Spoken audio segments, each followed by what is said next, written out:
For the first time in 18 years, Milwaukee will elect a new mayor on April 5th. Most of us have heard the talking points, the focus on reckless driving and crime in general. So tonight, I sit down with Cavalier Johnson to find out more about the future he wants to see for the city and even his own family. It is so great to see you, Stephanie Grady. Nice to see you as well, Stephanie. Thank you notes is obviously on the agenda today. Yeah, many of them to fill out, so I'm trying to catch up, actually. You know, a lot have tried, but few have succeeded making the jump from Common Council, especially Common Council president, to the mayor's office. How do you think that you did it? Do you think it was just kind of right place at the right time? As I was doing these cards this morning, I was multitasking and doing some calls to supporters as well. And one of the supporters that I reached out to brought up that very same point, but pointed out our electoral victory on the primary and what we hope to be a strong electoral victory on April 5th as well. And really, it boiled down to the work. He said, "You know, Cavalier, you are working." He said, "Chevy, you're working really, really hard, and it shows." You kind of ran away with the primary, but there's still 35% of the vote that the other candidates got, not including Bob Donovan, that you're still, I'm assuming, vying for. So how are you going after that? Are you feeling confident that you're going to come out the winner on April 5th? Yeah, well, I think the primary election just showed exactly what our strategy is, and that's to, again, fight for every single vote in every single neighborhood. In the aldermanic district where my opponent did his best, we still scored 30% of the vote. And so I'm going to fight for every single vote in every single neighborhood, campaigning on issues that people all across the city of Milwaukee care about. What do you think they care about? I think they care about public safety, first and foremost. We've got an unfortunate rash of reckless driving activity that's been happening in the city. They want somebody who's going to take some action on that. They're concerned about the shootings that we have in Milwaukee, whether it's non-fatal shootings or homicides. Those are things that folks really care about. What made the difference in your life to want to pursue something as lofty as, you know, the mayoral office?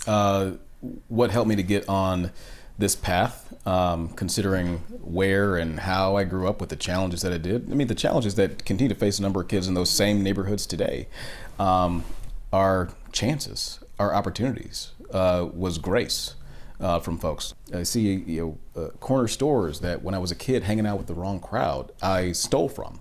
And instead of calling the police on me, the store clerk sat me down and said I was taking gummy worms. It wasn't like I was robbing the cash register or anything like that. But the store clerk sat me down and said, "Hey, you know I could call the police on you and you can get in trouble for this, right? Like this could change your whole life." It was that sort of grace and providing a second chance that helped me. Do you think people, especially business owners who have had things stolen from them, have had their gas stations lit on fire, whatever it might be, do you think they're sick of that? Do you think that they're past the second chance point?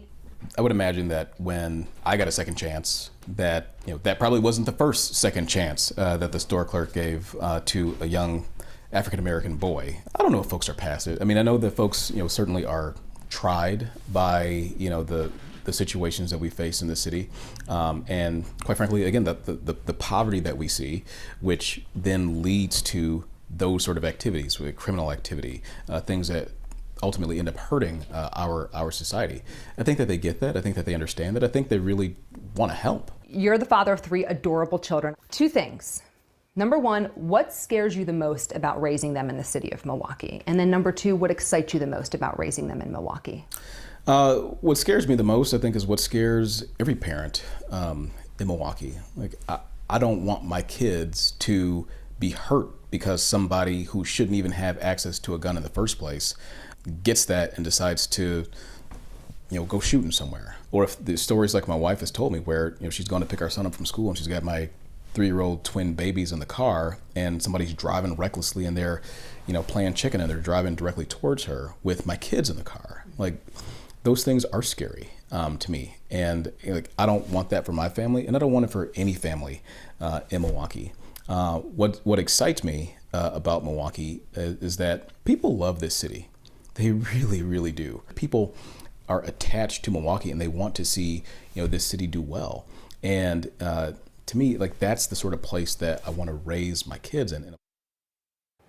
That was just a very short piece of the full interview. The full interview with Cavalier Johnson actually went close to 30 minutes. We, of course, had to edit it down for television tonight. But you can watch extended clips of our conversation by simply visiting our website, fox6now.com. And make sure to join us tomorrow on Fox 6 News at 9 for my one-on-one interview with Johnson's opponent, former Milwaukee Common Council member Bob Donovan.